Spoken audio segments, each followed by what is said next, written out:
Aujourd'hui, on se retrouve pour la petite vidéo présentation du Cupra ATK. Faut que je vous la fasse parce que j'ai dit que j'allais la faire avant de le finir. Enfin, le faire au début et à la fin. Bon, là, on a déjà fait pas mal de trucs dessus, donc il serait peut-être temps que je le fasse. Donc le voici. Donc ça change d'endroit d'habitude. Petite route de champ. Bon, la route elle est juste là-bas, hein. J'ai pas fait non plus du cross. Avec un petit brouillard, c'est pas mal. Je trouve le rendu est bien vénère. Donc là, comme vous voyez, du coup, on va commencer par l'avant. Il y a eu pare-brise teinté. Donc tout sera dans la description, un vitrage en or, pare-brise à 80%. Donc on voit rien de l'extérieur, par contre vous verrez après de l'intérieur, il n'y a presque rien qui change. Donc pare-brise teinté, ici c'est en covering noir brillant, et ici aussi. Donc il faut savoir que les détails noirs brillants ne seront pas finis. Il va y avoir quelques détails noirs brillants en plus sur le pare-choc, que je dois faire, je sais pas, peut-être que je les ferai cet après-midi, là je la tourne le dimanche. J'ai vu qu'il y avait un petit brouillard, donc ça peut faire un décor sympa. Donc pour l'avant, on va dire qu'il n'y a eu que ça de fait pour l'instant. Donc 2-3 bricoles de covering, le pare-brise teinté. Ah ouais, les phares ils sont teintés aussi. Les phares ils sont teintés. Bon après du coup la plus grosse modif qu'il y avait pour l'instant c'est les jantes. Donc c'est des jantes style ABT. Donc moi je les voulais, ça arrive à ras des ailes. Et je les voulais avec un effet incurvé, donc on va le voir comme là je pense. Avec un bon ET, que quand on se met sur le profil, la jante rentre un peu dans l'aile quoi. Donc voilà, c'est des jantes style ABT en 20 pouces. Là c'est du 245 35 20. Les cache-moyeux Cupra ils arrivent, donc c'est pour ça que j'ai des vieux cache-moyeux en attendant. Après ce qui saute aux yeux c'est vraiment les vitres teintées quoi. Devant je suis à 85%, derrière 100%. Donc moi j'aime bien être tranquille dans la voiture, donc là pour le coup je suis bien tranquille. Donc ensuite on se retrouve pour l'arrière, le 3/4 arrière. Bon là 100%, 85%. Donc là ce qu'il y a eu de fait, il y a eu les feux teintés en noir brillant. Et le covering noir brillant ici, en bas du pare-choc. Plus les Catadiop en noir brillant. Pareil, c'est un film.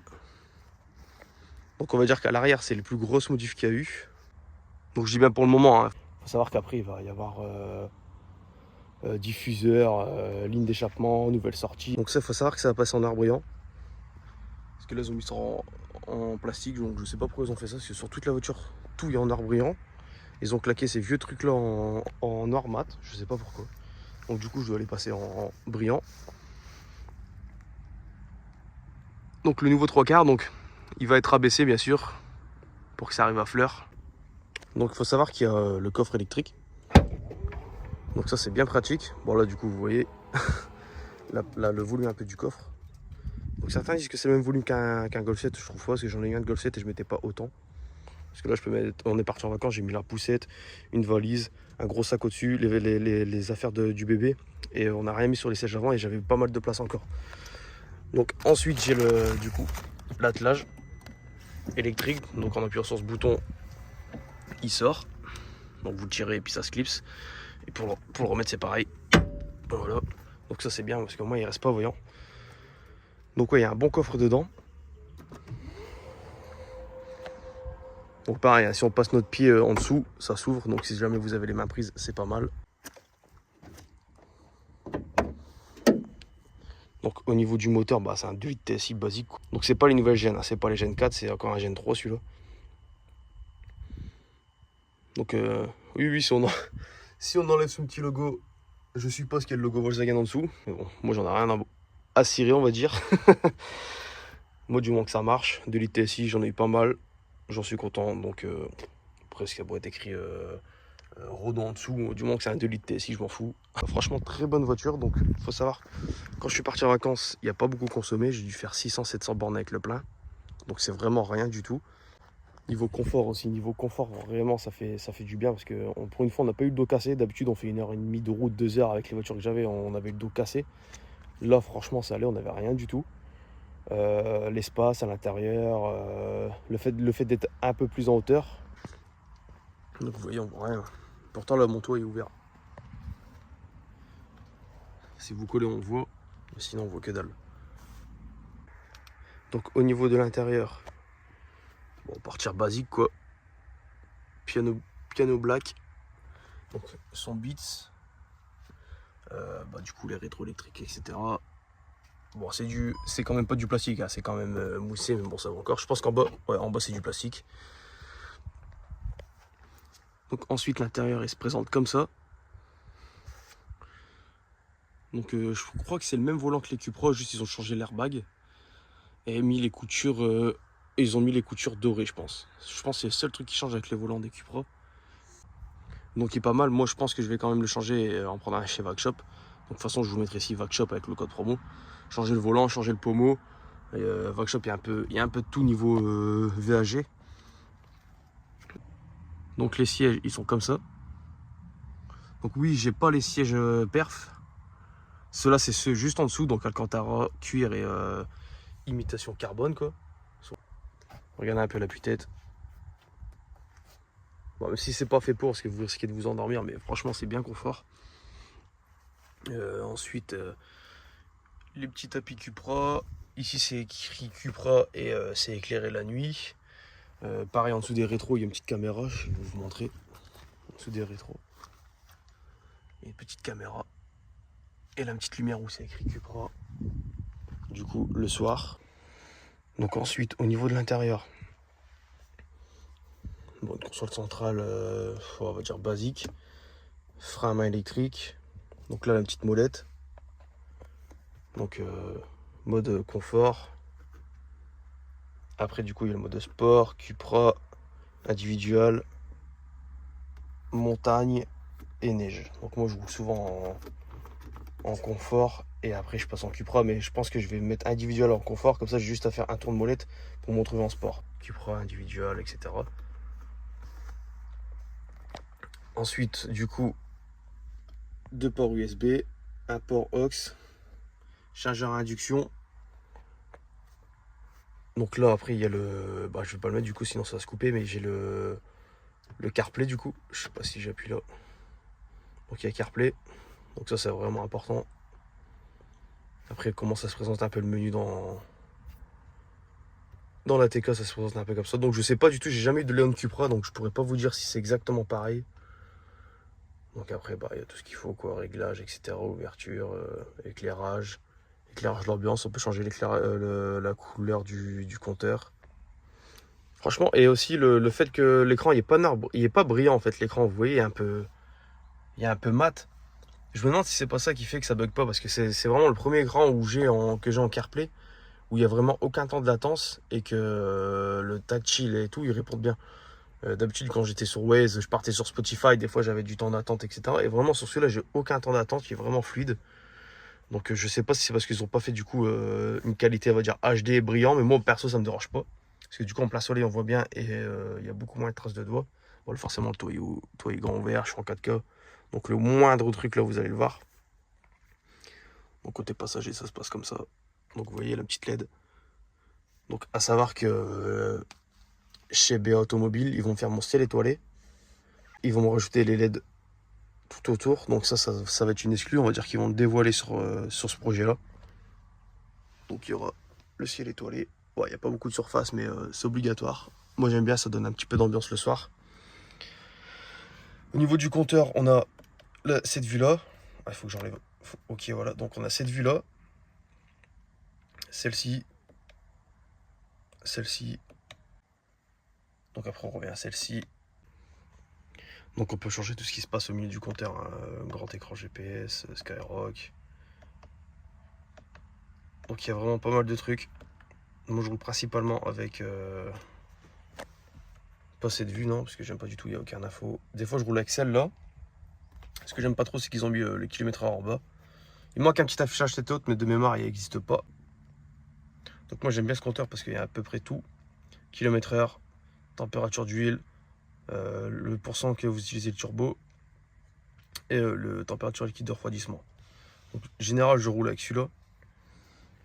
Et moi ça me suffit largement. Il manque quand même un petit affichage tête haute parce que sur l'autre vue, il n'y a pas de... Les kilomètres/heure ils sont en bas. Donc ensuite, vous avez la IN6. Bon, c'est chiant parce que si vous ne mettez pas de clignotant et tout, ça vous fait un à-coup, donc on dirait que vous êtes un peu bourré. Donc, détecteur d'angle mort. rear trafic. Je crois que c'est quand vous manœuvrez. Petite option sympa aussi qu'il a, c'est la caméra 360.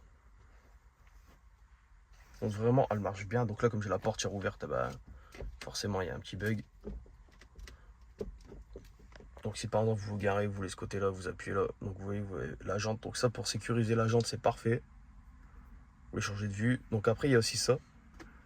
Quand vous venez mettre la remorque, voilà, je peux pas tourner le volant parce que le moteur il tourne pas, mais le trait orange il vous guide pour bien arriver à la remorque. Donc ça, c'est vraiment un truc de ouf. Ça vous facilite la tâche de fou. Quand vous sortez d'une place avec des angles morts, vous appuyez là, on va dire que c'est le grand angle, donc vous appuyez sur ça, voilà. Donc vous avez le grand angle. Là, c'est pour le parc assist. Et là, bah, c'est le basique. Donc ensuite, vous pouvez... Moi, en général, quand je manœuvre, je suis sur cette vue. Et vraiment, il marche vraiment bien, le 360. Il est vraiment bien précis. Donc là, je suis sur la caméra de devant en pare-choc. Après, il faut appuyer sur la voiture. Donc les embouts d'échappement et la ligne donc des Fab Decata, ça sera chez Eric Inox. Donc je vais l'écrire encore une fois en bas. Tout ce qui est rajout, etc., c'est avec du Maxton, avec d'autres marques que je dirai plus tard. Ensuite, bah, du coup, ressort court. Je pense KW, donc réglable. Niveau carrosserie, je pense que cette année, je vais faire juste un coup de polish pour récupérer les micro-rayures, parce que les micro-rayures à mort. L'année prochaine, je pense que je partirai sur un covering complet. Donc à savoir que j'ai du taf, parce que il y a quand même de bons détails. Donc il y a pas mal de taf. Je vais devoir démonter les barres de toit pour faire le tout en noir. Ça c'est pareil, je dois le passer en noir avec le béquet. Donc j'ai vraiment pas mal de taf. Et du coup, bah, avec la maison, etc., je pourrais pas aller aussi vite que la 6R, 6R 7.5 GTI, etc. Donc je pourrais pas tout faire. Donc je fais au fil du temps. Peut-être que ça va me pousser à garder plus mes voitures. Parce que c'est vrai que je faisais un peu n'importe quoi. Je les modifiais, un mois et demi après je les vendais parce que j'avais fini déjà, genre la RS3. Je l'ai fait en un mois et demi, 2 mois, je l'ai vendu au bout de 3 mois. Et genre celui-là, ça fait déjà un mois, j'ai juste fait les jantes et les vitres teintées. Il y a quelques détails, mais il n'y a encore aucun rajout, quoi. Il y a vraiment du taf encore dessus. Le but, c'est de rendre ce Cupra ATK, on va dire, connu, parce que déjà, j'ai pas mal de messages. Ouais, je connaissais pas du tout. Du coup, bah, ils partent sur ça plutôt qu'un Tiguan, parce qu'ils connaissaient vraiment pas du tout Ils connaissaient l'ATK, mais pas en Cupra. Donc le but, c'est vraiment de faire changer la vie des gens. Ça marche sur pas mal de projets, ça a marché sur la 6R, ça a marché sur pas mal de Golf, les gens qui n'aimaient pas les Golf, et maintenant ils aiment bien les Golf. Sur la Mégane KTRS, ils ont changé la vie. Donc à savoir que quand j'aurai fini l'esthétique, je vais m'occuper du moteur chez Shiftech. Pareil, je vous mettrai Shiftech, donc moi je vais à Shiftech Lille, mais vous pouvez y aller à tout le Shiftech avec mon code promo Gino10, du coup moins 10%. Et donc moi je vais m'occuper du moteur. Donc le but c'est vraiment d'avoir les 400+. Donc plus de 400 chevaux. Donc Shiftech me conseillera sur toutes les pièces qu'il y a à prendre. Donc, parce que moi, niveau prépa moteur, comme vous savez, je suis pas très bien calé. Donc Mathieu et Clément se chargeront de m'aiguiller sur les pièces à prendre. Parce qu'il faut savoir que Shiftech peut s'occuper de tout. Vous arrivez, vous vous dites je veux un stage 3, il s'occupe de tout, il commande les pièces, etc. Il vous les monte, ils vous font la gestion. Et puis voilà, vous êtes tranquille. Donc c'est ça qui est cool aussi avec Shiftech. Et si vous déménagez, vous pouvez aller à Shiftech Lyon et le lendemain à Shiftech Paris. Ben, il faut savoir que c'est pris en charge. Donc ça c'est pas mal, qu'il y a pas mal de centres un peu partout. Sinon, je pense que je vous ai listé les principaux sujets. Et vous inquiétez pas, l'essai route viendra plus tard. Tout ce que j'ai à dire, c'est que pas mal de gens ne se doutent vraiment que ça marche à mort. Ça marche vraiment à mort. J'ai eu pas mal de caisses et je peux vous dire que ça marche à mort. Même niveau châssis en mode Cupra et tout, je pensais que ça aurait été un peu sous-virant, etc. Que ça balançait un peu dans les virages. Franchement, ça bouge pas d'un poil. Vraiment, c'est un truc de fou. Vraiment, ils l'ont vraiment bien réussi niveau châssis et puissance. Parce qu'il faut savoir qu'il pèse pas beaucoup. Hein. Il pèse 1 tonne 550. Donc il pèse. Moi aussi, au début, je pensais qu'il pesait presque 2 tonnes. Mais non, il pèse 1 tonne 550. Donc c'est pas beaucoup. D'où le fait, je pense qu'il y a un peu de puissance quand même. Donc voilà.